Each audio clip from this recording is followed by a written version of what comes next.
ายุรุนแรง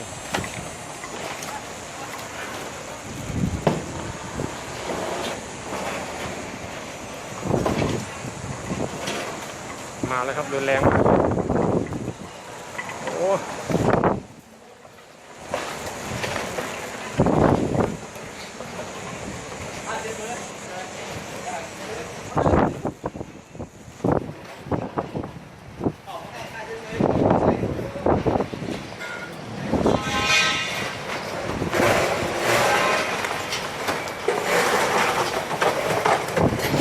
ขยับไปแล้ว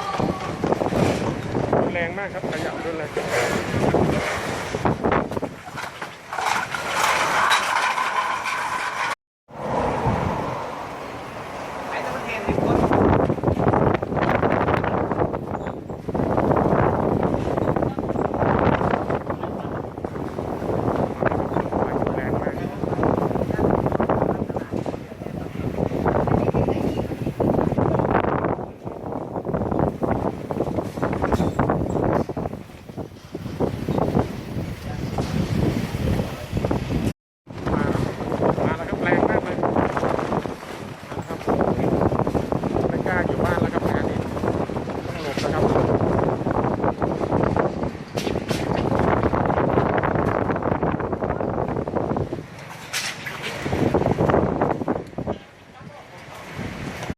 เกือบพังครับประตูเกือบพัง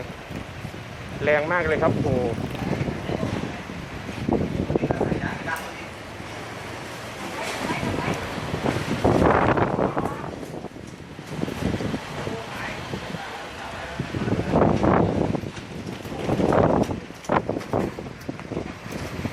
พายุแรงมากครับ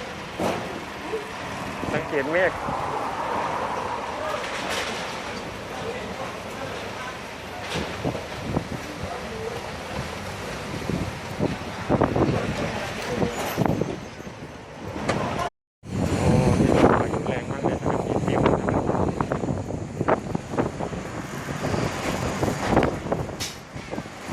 มาแล้วสังกะสีจะเปิดละ